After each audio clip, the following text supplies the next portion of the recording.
mu bifite ubuzima n'umubiri bibaho byose ku isi nta na kimwe gifite ububasha tudasobanukiwe nk'umubiri w'umuntu.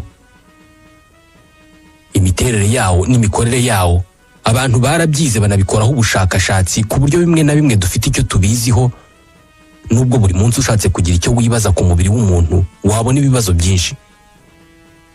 Wakwibaza impamvu twese tudasa, impamvu dukura bikazagera igihe bigahagarara, impamvu utekereza ibyo utekereza, impamvu uzapfa, impamvu urota. Iki cyo nicyo kibazo abantu bibaza kuva mu myaka irenga 5,000 ishize. Kubera iki turota? Kubera iki iyo nsinziriye rimwe na rimwe mbona filime nanjye ndimo? Ariko ni zingahe muri izo filime nshobora kwibuka? Ni hafi ya ntazo. Impamvu wibagirwa nyinshi mu nzozi urota nuko iyo usinziriye umusemburo ugufasha gufata ibintu mu mutwe uvubuka ari muke cyane, bityo ibyo warose ntibitinde mu bubiko bw'amakuru mu bwonko bwawe. Gusa umuntu arota gake mu ijoro. 80% by'igihe umara usinziriye nta kintu utekereza. Ubwo 20% by'ibitotsi ubimara mu nzozi. Kubera ko umuntu amara 1/3 cy'ubuzima bwe asinziriye, ubwo buri muntu amara imyaka 6 y'ubuzima bwe bwose arimo kurota. Iyo ugeze mu buriri ugasinzira, ibitotsi byawe byigabanya mu byiciro bitandukanye, kimwe kigenda kimara isaha n'iminota 30. Urasinzira ugashyirwayo hamwe udashobora no kumenya niba ukiriho, hanyuma ugasa n'ukangutse aho ugisinziriye ariko atari cyane ku buryo ushobora kumva ibintu bimwe na bimwe nubwo utabitekerezaho ngo umenye ibyo ari byo, hanyuma ukaza kongera gushyirwayo. Mu gihe usa n'uwakangutse ariko icyarimwe ukinasinziriye nibwo urota. Iki gihe ubusa n'udasinziriye ariko umubiri wawe udashobora kwinyeganyeza. Mu gice cy'ibitotsi byo gushyirwayo hamwe nta kintu umuntu abatekereza, ibikorwa by'ubwonko biragabanuka bikaba bike cyane kandi bikagenda buhoro cyane. Iki gihe banacyita sommeil lent. Ni mu gihe iyo umuntu asinziriye bya bitotsi ahasa n'ureba ari naho arota, ibikorwa by'ubwonko bwe bimera nk'ibyo mu gihe adasinziriye. Nk'uko umeze kano kanya. Umuntu uri muri iki cyiciro cy'ibitotsi amaso ye abanyeganyega cyane, gusa umubiri we ntabwo ushobora kunyeganyega. Ibi bitotsi banabyita paradoxal. Ni ukuvuga ibitotsi bisa n'ibivuguruzanya kubera ko ubwonko bwawe buba buri maso ariko umubiri wo utanyeganyega. Kuko muri iki gihe cy'ibitotsi amaso yawe aba arimo gukora nubwo abafunze, niyo mpamvu ubona amashusho mu nzozi. Ibice by'ubwonko bishinzwe amaso biba bikora neza rwose nk'aho uri maso. Uko utinyeganyeza k'umubiri wawe muri iki gihe gufite umumaro munini cyane wo kukurinda kugira ibyo ukora bitewe n'ibyo urimo kubona mu nzozi. Bitabaye ibyo ngibyo abantu bajya barota bakava mu buriri bakagenda, nubwo hari abo bibaho. Ntabwo bizwi impamvu mu by'ukuri turota, ariko bitekerezwa ko ari uburyo bw'umubiri bwo gushaka ibisubizo by'ibibazo dufite cyangwa dushobora kuzahura nabyo. Hari abashakashatsi batekereza ko ari amashusho tubona mu nzozi ari ubwonko buyiremera.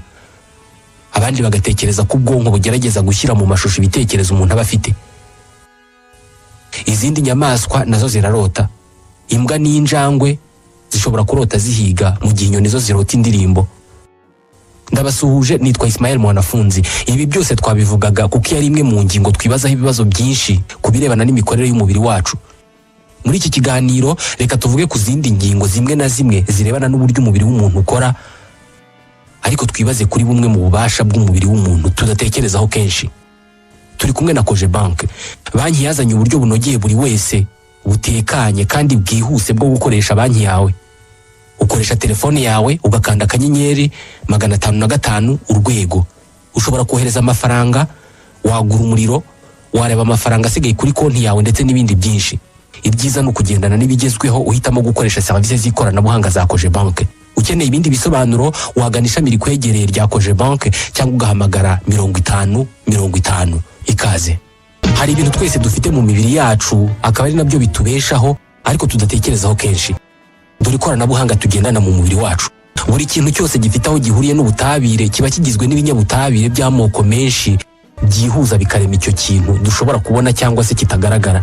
Ikintu cyangwa se igikoresho gito cyane kurusha ibindi bibaho mu bigize ibinyabutabire ni icyitwa atome. Buri kintu ushobora kubona cyangwa se kutabona ariko kiriho mu bikigize harimo na atome. Umubiri w'umuntu usanzwe nkanjye nawe uba ugizwe na atome octillion 7. Ni ukwandika 7 inyuma ugashyiraho amazeru 27. Ni umubare tutabona kenshi. Zimwe muri izi atome zigize umubiri wawe ni zimwe neza n'izagize uruhare mu iturika ryaremye isanzure n'ibiririmo byose mu myaka miliyari 13 ishize mu byiswe Big Bang. Indi nkuru y'umubiri wacu tudatekerezaho kenshi ni y'uburyo mu mukondo wa buri wese muri twebwe habamo amoko arenga 77 y'udukoko twinshi tudatera indwara, ariko tumwe muri two dushobora kuzitera. Kubera ko umukondo w'umuntu umeze nk'akobo cyangwa se akanogo, ku mubiri w'umuntu ukora nk'umutego ufata ibyuya, uduce tw'uruhu rwapfuye ndetse n'indi myanda yose yo ku mubiri, kandi ntabwo ari abantu benshi bibuka kuwukarabya mu gihe cyo koga. Iyi ni imwe mu isoko z'utwo dukoko. Wigeze wibaza aho amwe mu mazina y'ibice by'umubiri wacu yavuye? Nk'urugero, ijambo inyama zo ku mubiri w'umuntu mu Gifaransa bazita muscle, mu Cyongereza zikitwa muscles. Iri jambo muscle ryavuye ku ijambo mouse risobanura imbeba. Kera abaromani barebaga uburyo inyama zo ku mubiri w'umuntu zinyeganyeza nk'iyahinnye kimwe mu bice by'umubiri nk'ikizigira cy'ukuboko cyangwa se kwitako iyo uhinnye ukuguru. Bakareba uburyo inyama zibyimbuka, bakavuga ko wagira ngo imbere mu mubiri w'umuntu haba harimo imbeba irimo kugendagendamo. Uko niko inyama zo ku mubiri w'umuntu bazise muscles, bivuye kuri mouse arizo mbeba. Tukivuga ku nyama zigize umubiri w'umuntu, inyama ikomeye kurusha izindi zose ku mubiri w'umuntu ni iyitwa masseter. Iri mu rwasaya neza aharinganiye n'aho ibijigo by'umuntu bitereye. Niyo ifasha umuntu guhekenya cyangwa gutapfuna. Niyo mpamvu dushobora gutapfuna ibiribwa uko byaba bikomeye kose. Niyo ifasha abantu bamwe na bamwe gupfundura amacupa ya za byeri bakoresheje amenyo. Kubera iyi nyama, mu 1986 Richard Hoffman wahitwa Lake City muri Leta Zunze Ubumwe za Amerika yashinze amenyo mu kintu gikomeye nk'icyuma. Bapima ingufu amenyo ye yakoresheje, basanga ni ibiro 442 mu masegonda 2. Yamaze amasegonda 2 yose yashinze amenyo ye muri icyo kintu, amenyo ye yagishinganyemo uburemere bw'ibiro 442. Yahise yandikwa mu gitabo cy'abaciye uduhigo mu mateka y'isi. Ubusanzwe ibijigo by'umuntu bifite ubushobozi bwo gushinga ikintu bikoresheje ingufu zingana n'ibiro 72. Bivuze ko buri wese urwasaya rwe rufite ubushobozi bwo gukanjakanja impungure zumye neza. Byose tubikesha inyama ya masseter. Mu bundi bubasha bw'umubiri w'umuntu butandukanye n'ubu twavugagaho, harimo ko bibarwa ko umubiri wacu ugizwe n'utunyangingo trillion 37. Izi ni miliyari 37. Buri segonda hari udupfa utundi tukavuka. Bibarwa ko buri segonda havuka utunyangingo miliyoni 25. Uku gupfa no kuvuka kwatwo wabirebera mu gihe kirekire uburyo umuntu agenda ahinduka uko imyaka ishira. Niyo mpamvu dukura, tugasaza, tukazagera igihe tugapfa. Mu bundi bubasha n'imiterere y'umubiri w'umuntu, harimo ko bibarwa ko 1/3 cy'ingano y'umubiri w'umuntu mu bunini ari amatembabuzi, hanyuma 2/3 bikaba utunyangingo. Amatembabuzi ari mu mubiri w'umuntu agenda akamuka uko agenda agera mu za bukuru, ariyo mpamvu uko abantu basaza ubunini bwabo bugenda bugabanuka. Niyo mpamvu abasaza n'abakecuru benshi usanga ari bato mu ngano, nyamara atari ko bahoze bangana bakiri abasore. Uwahoranye inda cyangwa se igituza kinini cyangwa se ikibuno kinini byagiye bigabanuka uko agenda agera mu za bukuru. Tukivuga ku bigize umubiri w'umuntu, kimwe mu binyabutabire biri mu mubiri w'umuntu ku bwinshi ni carbone. 18% by'ibinyabutabire biri mu mubiri wawe ni carbone. Carbone ni kiriya kinyabutabire gikoze ibicanwa nka gaze, petrol, amakara. Bivarwa ko carbone iri mu mubiri w'umuntu uyikuyemo ushobora kuyikoramo za crayon zo kwandikisha 9,000. Ntabwo ari iki kinyabutabire cyonyine kiri mu mubiri wacu, kubera ko bibarwa ko buri wese muri twe afite garama 250 z'umunyu mu mubiri we. Ni umunyu uri mu bice bitandukanye by'umubiri, ariyo mpamvu icyuya n'amarira byose wumva biri mu munyu. Ntabwo ari umunyu wumvikana muri aya matembabuzi gusa, kubera ko ushobora no kuwubona iyo wabize icyuya cyinshi hanyuma kikaza gukama. Ku mubiri wawe hasigaraho umunyu w'umweru nk'uyu duteka. Ntabwo ari umunyu gusa, umubiri w'umuntu ugizwe na 0.2% bya miligarama ya zahabu. aha ni ku muntu upima nibura ibiro 70 by'uburemere. Umumaro w'iyi zahabu mu mubiri w'umuntu ni ukoroshya imikoranire y'amahuriro y'amagufa ahita umushobora guhina ukuguru cyangwa se ukuboko cyangwa ikindi gice cy'umubiri. Iyi zahabu ni nayo itwara amashanyarazi mu bice bitandukanye by'umubiri w'umuntu kubera ko hari ibimenyetso by'amashanyarazi binyura mu mubiri wacu bikawufasha gukora neza, cyane cyane mu birebana no gutumatumanaho hagati y'ibice bitandukanye by'umubiri. Iyi zahabu iba mu maraso, ariko uramutse ushatse kuyikuramo byagusaba amaraso y'abantu 40,000 kugira ngo avemo zahabu nibura yapima garama 8. Ikindi dufite mu mubiri wacu ni ibinure. Ibinure biba mu mubiri w'umuntu mukuru, ubimukuyemo ushobora kubikoramo imiti y'isabuni 7. Ni ukuvuga ziriya sabuni ziba ari ndende tugenda dukatakatamo uduce, cyangwa se ukaba wabikoramo buji 75. Buri munsi buri wese muri twe asohora inusu y'amazi binyuze mu guhumeka. Twese turabizi ko umwuka ushobora guhinduka amazi cyangwa se amazi agahinduka umwuka. Umwuka wose dusohora mu guhumeka mu gihe cy'umunsi wose ushobora kuvamo inusu y'amazi. Tukivuga ku byo gusohora amazi, umuntu mukuru unywa amazi ahagije umubiri we ukora nibura litiro 2 z'inkari buri munsi. Indi miterere isa n'itangaje y'umubiri wacu irimo ko ingano y'ibinyabutabire bigize uturemangingo ndangasano tw'umuntu aribyo bita ADN. Ufashe ibinyabutabire bigize utu turemangingo ukagenda ubyegeranya kimwe nyuma y'ikindi, byava hano ku isi bikagera ku zuba bikagaruka bigasubirayo inshuro 300. Kuva ku isi ujya ku zuba ni ibirometero 150,000. Abantu bose bo ku isi bahuje 99% by'umurage ndangasano cyangwa se genome. Hatarebwe ku ibara ry'uruhu, ku gitsina cyangwa se ku nkomoko, abantu bose bo ku isi basangiye hafi 100% uyu murage ndangasano. Iyi ni ingingo igenderwaho n'abarwanya ivangura iryo ari ryo ryose. Bavuga ko mu bantu nta moko abamo, ahubwo abantu bose uko bakabaye ni ubwoko bumwe kubera ko imibiri yabo ni imwe. Usibye kuba ibara ry'imibiri yabo ritandukanye, ariko yose ni imibiri ikora kimwe, kandi buri mubiri ugizwe n'ibice bikora nk'ibyundi. Hari abashakashatsi bemeza ko ibifite ubuzima byose bifitanye isano hagendewe ku turemangingo ndangasano cyangwa se kuri bimwe mu bigize ubuzima nka za proteine. Hari abajya kure bakavuga ko ibinyabuzima byose bisangiye umurage w'ubuzima cyangwa se uturemangingo ndangamurage ku ijanisha rya 50%. Bakavuga ko abantu n'ihene n'amashu n'inanasi basangiye 50% by'ibinyabutabire biranga umurage n'isano. Kimwe mu by'ingenzi bitandukanye inyamaswa nk'abantu n'ibindi binyabuzima nk'ibimera nuko twebwe dufite ibyumviro ku mubiri wacu. Nk'urugero, umubiri w'umuntu ufite ibyumviro by'ububabare 200 kuri buri santimetero kare imwe y'uruhu rwacu. Uruhu rwacu kandi rufite ibyumviro 15 byo gukorwaho, ibyumviro 6 byumva ubukonje ndetse n'icyumviro kimwe cyumva ubushyuhe. Amazuru y'umuntu afite ubushobozi bwo kumva amoko 400 y'impumuro zitandukanye. Tukivuga ku mazuru, umuvuduko dukoresha mu kwitsamura ni ibirometero 153 ku isaha. Niyo mpamvu kwitsamura byihuta cyane. Kwitsamura ubwabyo ni igikorwa gishobora gutera ubwoba kubera ko cyakwangiza umubiri. Ni igikorwa umubiri ukora nyirawo atabitekerejeho kubera ko n'uburyo umubiri ukoresha mu gusohora umwanda winjiye mu nzira z'ubuhumekero. Umubiri wonyine uhita wibwiriza ugasunika icyo gitotsi binyuze mu kwiyegeranya kw'inzira zose z'umwuka, ubundi igitotsi kigasohoka ku muvuduko umuntu yakoresheje mu kwitsamura. Kubera ko ari ibintu umubiri wikorera ubwawo, uramutse ugerageje kubirwanya ugafunga inzira z'ubuhumekero mu gihe cyo kwitsamura, bishobora kwangiza bimwe mu bice byo mu nzira z'ubuhumekero. Tukivuga ku byumviro, abana b'impinja bakivuka bamara igihe runaka amaso yabo areba ibintu macuri. Ibintu byose babanza kujya babibona bicuramye, bikanatekerezwa ko iyi ngiyi ariyo mpamvu bakunda kurizwa n'ubusa kubera ko baba babona ibintu bicuramye bikabatera ubwoba.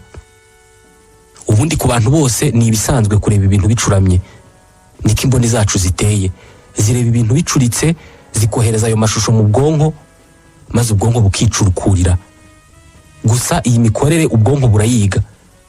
Iyo umwana akivuka, igihe ubwonko bwe butaramenya gucurukura aya mashusho, ibintu abireba bicuramye bigakomeza gucurama mu maso ye. Tukivuga ku mpinja, zikunda kurira ariko nta marira aza kugera nibura zigize ukwezi kumwe. Urwungano rukora amarira rwitwa glande lacrymale rutangira gukora neza nyuma y'ukwezi kumwe umuntu avutse. Iki gihe nibwo uruhinja rutangira kurira amarira akaza. Mbere y'ukwezi rurarira ariko nta marira asohoka. Ikindi cyo kuvuga ku mpinja nuko iyo zikivuka amavi yazo ntabwo aba arimo icyo twita ingasire. Niri no gufa ryo mu bipfukamiro iri ngiri dushinga ku butaka iyo dupfukamye. Bariza niyo bagize imyaka 2 y'amavuko. Iyo uruhinja rukivuka ruba rufite amagufa 300 mu mubiri. Twebwe abantu bakuru dufite 260. Aha aya ngaya 4 yagiye nta handi ni mu kwihuza kwamwe mu magufa twavutse atandukanye. Kwa kundi abana bavuka igihorihori cyabo gitera na amagufa aba atarafatana. Iyo bavuga ngo igihorihori cye cyarakomeye, ayo magufa aba yaramaze kwifatanya akavamo igufa rimwe. Uko niko umubare wayo ugenda ugabanuka. Amagufa y'umubiri w'umuntu yoroshye mu birebana n'uburemere ku ijanisha rya 50% ugereranije n'ibyuma. Ni ukuvuga ko icyuma kiba gikubye 2 mu buremere igufa, ariko amagufa y'umuntu akomera nk'ibyuma. Igufa rikomeye kurusha andi riba mu rwasaya, ni rifasha umuntu guhekenya. Amagufa y'umuntu agize 14% by'uburemere bwe. Tukivuga ku magufa nanone hari amajwi yitwa ibitego. Ni amajwi avuga iyo umuntu akanze intoki ze asa n'ushaka kuzivuna bikumvikana nk'aho urutoki ruvunikiye mu ruteranyirizo. Hariya ni amajwi y'udufuro tuba mu matembabuzi aba ari mu ruteranyirizo rw'amagufa. Ku birebana no gukura kwa kimwe mu bice by'umubiri kandi bivugwa ko amazuru n'amatwi y'umuntu ari mu bice bidahagarika gukura nubwo umuntu yasaza. Abantu benshi babona uko basaza amazuru n'amatwi yabo bigenda biba binini, bakavuga ko ari ibice by'umubiri bikura cyane ntibinahagarike gukura niyo umuntu agenda asaza. Ariko ntabwo ari byo, ahubwo ko umuntu asaza uruhu rwe rugenda rwiyegeranya rukageraho rumera nk'urutendera ku gice cy'amazuru n'amatwi. Uko kwiyongera k'uruhu bituma bisa naho amatwi n'amazuru y'umuntu mukuru byakuze kubera ko bigenda bitendera. Reka noneho tuvuge ku bwonko. Ubwonko bw'umuntu bubamo amashanyarazi yakwatsa ampule nto muri izi dukoresha mu ngo zacu. Bivugwa ko umubiri wacu ukenera amashanyarazi kugira ngo ushobore gukora ibyo ukora byose. Wate 70 nizo umubiri wose ukenera, 15 muri zo zikoreshwa n'ubwonko bwonyine. Ibi bivuze ko amashanyarazi aba mu bwonko bw'umuntu yashaje iPhone, kubera ko charger ya iPhone umuriro igomba kuba yinjiza ni wate 20 nibura. Mu birebana n'ububasha kandi ubwonko bw'umuntu iyo buza kuba mudasobwa yari kuba ari mudasobwa ishobora gukora ibikorwa trillion 38, ni ukuvuga ibikorwa miliyari 38 mu isegonda rimwe. Ibi birumvikana cyane ubirebeye mu bikorwa umuntu ashobora gukora icyarimwe, nko kurya akumva uburyohe bw'ibyo arya, icyarimwe arimo no kuganira n'umuntu anatekereza ku byo avuga, harimo ibyo abeshya n'ibyo avugisha ukuri n'ibyo ahimba. Icyarimwe akabikora anatekereza ku byo arimo kubwirwa, byose hamwe akabikora afite telefone arimo gusubiza message yandikirwa, kandi ibi ngibi akabikora mu rurimi rw'amahanga rutari kavukire. Uyu munsi mudasobwa ya mbere irusha izindi zose zo kwisa ububasha yitwa Fugaku supercomputer, yakozwe n'Abayapani. Iyi ngiyi ifite ibyitwa petaflops 442. Petaflop ni igipimo cy'umuvuduko wa mudasobwa kingana n'ibikorwa miliyoni mu isegonda.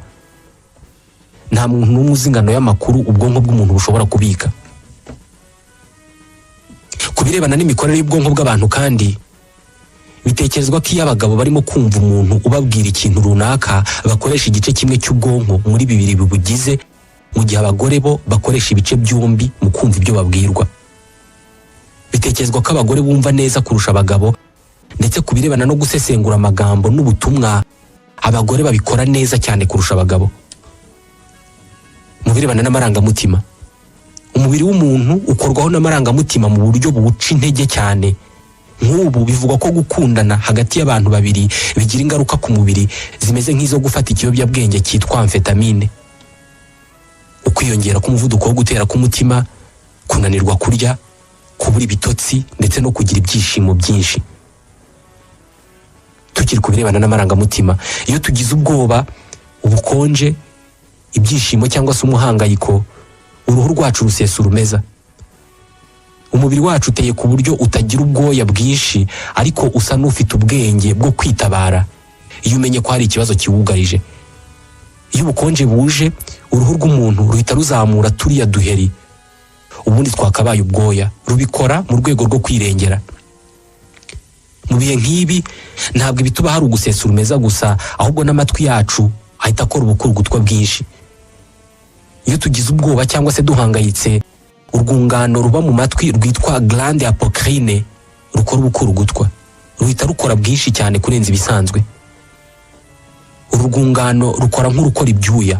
Nk'uko ugira ubwoba cyangwa se umuhangayiko ukabira ibyuya byinshi, ni nako bigenda ku bukurugutwa. Nk'uko buri wese afite ibirango byihariye mu ntoki ze adashobora guhuza n'undi, ni nako buri wese agira ibirango bye byihariye ku rurimi nabyo adashobora guhuza n'undi, byitwa tongue print.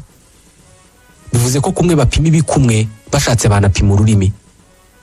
Ushobora no gupima ururimi rw'umuntu utazi ukamenya uwo muntu uwo ari we. Tukiri ku birebana n'akanwa, umuntu usanzwe muzima mu buzima bwe bwose akora litiro 28,400 z'amacandwe mu buzima bwe bwose kugera apfuye. Aya yakuzura pisine ebyiri. Buri muntu nibura amira litiro 1 y'amacandwe ku munsi. Ubwo tuvuze ku ngano y'ibintu rero, umugabo usanzwe mu buzima bwe bwose amera ubwanwa bwapima metero 8. Bivuze ko ubashije kutogosha ubwanwa kuva utangiye kubumera kugera upfuye, ushobora gupfa ufite ubwanwa bwa metero 8. Hanyuma kubirebana n'ingohe z'umuntu zipfuka mu buzima bwe bwose, uramutse ubonye ingohe zawe zapfutse ukazegeranya rumwe iruhande rw'urundi, zishobora gukora metero 30 z'uburebure. N'ubundi kubirebana n'imikorere y'umubiri w'umuntu, iyo ufunguye umunwa ukavuga ijambo rimwe, inyama zigera ku 100 zo ku mubiri wawe nizo zinyeganyeza. Hari izo ku munwa, ku rurimi, mu muhogo, mu rwasaya, ku ijosi. Ku bantu bavuga bananyeganyeza ibice by'umubiri bakora ibimenyetso, noneho hanyeganyega izirenze izi. Kwicira umuntu ijisho byo bitekerezwa ko bisaba kunyeganyeza inyama 200. Kubirebana kandi n'ibikorwa n'isura y'umuntu, guhumbya bitwara igihe kiri hagati y'amasegonda 0.1 n'amasegonda 0.4. Ubwo ni ugufata isegonda rimwe ukarigabanyamo uduce 10, warangiza ugafata 0.4 bya kamwe muri twa duce. Uramutse ufashe igihe cyose umuntu akoresha mu guhumbya ukacyegeranya ukagikoramo uguhumbya kumwe kwa rutura, umuntu yamara umwaka n'amezi 2 ahumirije. Kubirebana n'amaso kandi, abantu nibo nyamaswa zonyine zifite ubushobozi bwo kurira amarira akaza bitewe n'amarangamutima yaba umubabaro cyangwa se ibyishimo. Izindi nyamaswa zose zifite urutirigongo, ibikururanda cyangwa se inyoni nazo zigira amarira, ariko yagamije gutuma amaso akora neza biturutse ku kuyabobeza. Hari n'abantu barwara indwara z'amaso, abaganga bakabandikira amarira, bakabaha imiti ikora akazi nk'akamarira bakajya bayishyira mu maso. Kurira kw'abantu by'amarangamutima bitekerezwa ko ari naho havuye imvugo yo kurira amarira y'ingona. Babivuga iyo babonye umuntu ugaragaza ko ababajwe n'ikintu runaka kandi nyamara bizwi ko kitamubabaje, arimo yigiza nkana, bakavuga ko arimo kurira amarira y'ingona kubera ko ingona zidashobora kurizwa n'amarangamutima. Uyibonye irira byaba biturutse ku kindi kitari amarangamutima. Ikizwi nuko imiterere y'amarira yacu n'amarira y'izindi nyamaswa ari imwe. Ibinyabutabire biyagize ni bimwe, ndetse bitekerezwa ko amarira y'izindi nyamaswa nayo yakoreshwa mu kuvura amaso y'abantu. Reka tuvuge ku bushobozi umubiri wacu ufite mu kwihangana. Umubiri w'umuntu ushobora kwihanganira kubura ibiryo igihe kinini kurusha icyo wakwihanganira mu kubura ibitotsi. Ushobora kumara ibyumweru 3 utarya, ariko umaze iminsi 11 udasinzira, bw'umubiri wawe wapfa. Iyo dusinziriye nibwo umubiri wose wiyubaka ukanakosora amakosa yose yabayeho mu mubiri mu gihe cyose twamaze tureba. Abantu banywa inzoga nyinshi barabizi. Uraryama ukabyuka hari icyahindutse, agasebe wakomeretse kadakanganye gakiri usinziriye. Iyo umaze igihe udasinzira, ni umubiri wose wisanga mu bibazo. Kutarya byo, iyo ibyo kurya umuntu yariye bimushize mu mubiri, umubiri utangira gutungwa n'ibinure biwurimo. Niyo mpamvu abantu babyibuha kubera ko bariye cyane. Iyo uriye, umubiri ufataho ibyo ukeneye, ibisigaye ukabibika mu binure, kubera ko utekereza ko ushobora kuzabikenera mu bihe by'amage. Mu buzima bwose, umuntu usanzwe arya ibiro birenga 28,000 by'ibiryo kugeza ushaje. Buri wese muri twe mu gifu cye harimo ibinyabutabire birenduka byitwa mucus gastrique, bishinzwe kurinda igifu ngo kitisya. Mu kugogora ibyo turya, igifu gikoresha acide yitwa acide hydrochlorique. Iyi ni imwe muri za acide zikomeye ushobora kuzabona mu binyabutabire byose bibaho. Iyi ni uruvange rw'ibindi binyabutabire birimo pH 1.16, acide nitrique na acide sulfurique. Iyi ngiyi uyishyiramo icyuma kigashonga. Igifu rero gifite ibi binyabutabire birenduka bituma iyi acide itagitobora. Indi acide iba mu gifu yitwa acide gastrique, uramutse uyishyize mu kintu ukanagamo urwembe, rwaba rwashonze mu masaha 15. Imitsi yose itwara amaraso iri mu mubiri w'umuntu mukuru ipima kilometero 96,000. Mu birebana no guhumeka, umuntu mukuru wese yinjiza mu bihaha bye litiro 2 miliyoni z'umwuka buri munsi. Umubiri w'umuntu mukuru ubira litiro ziri hagati y'10 na 14 z'icyuya buri munsi. Mu birebana n'ubushyuhe kandi, umubiri w'umuntu mu minota 30 usohora ubushyuhe bushobora kubiza litiro 3 z'amazi. Umutima w'umuntu utera nibura inshuro 100,000 buri munsi. Ni inshuro zirenga miliyari 2 na miliyoni 500 mu buzima bwose. Ku bantu bakunda kumva imiziki no kuyiceza, umutima w'umuntu utera ku muvuduko munini cyangwa se muto bitewe n'ubwoko bw'umuziki urimo kumva. Bijya bikubaho gutekereza uburyo amaraso arimo kuvuduka mu mubiri wawe. Abagenda santimetero 91 mu isegonda rimwe.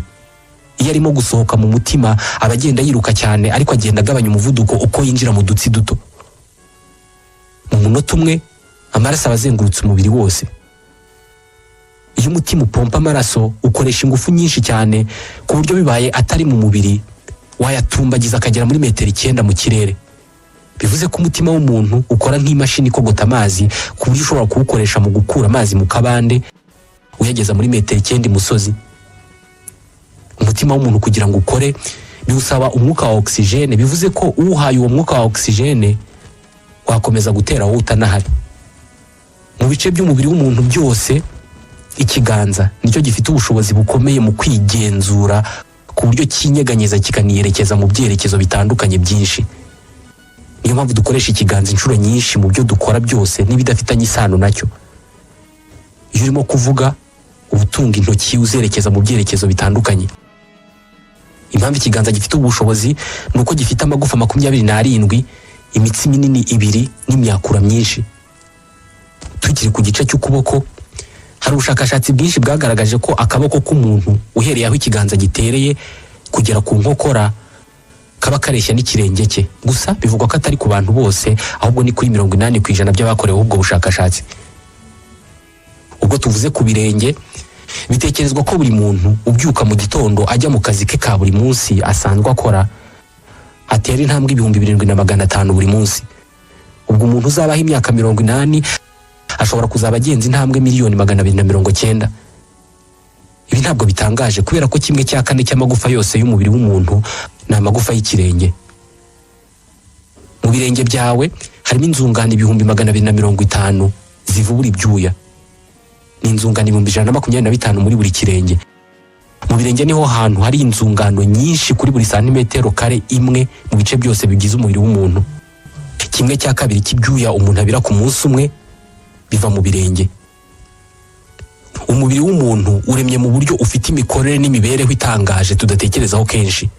Hari indi mibare, imikorere n'imyitwarire y'umubiri w'umuntu tuzavugaho mu bindi biganiro. Ni nta dusoje ikiganiro ariko cyo kuri uyu munsi. Ikiganiro tubashimira kuba mukurikira. Nitwa Ismael Mwanafunzi, ndabashimiye.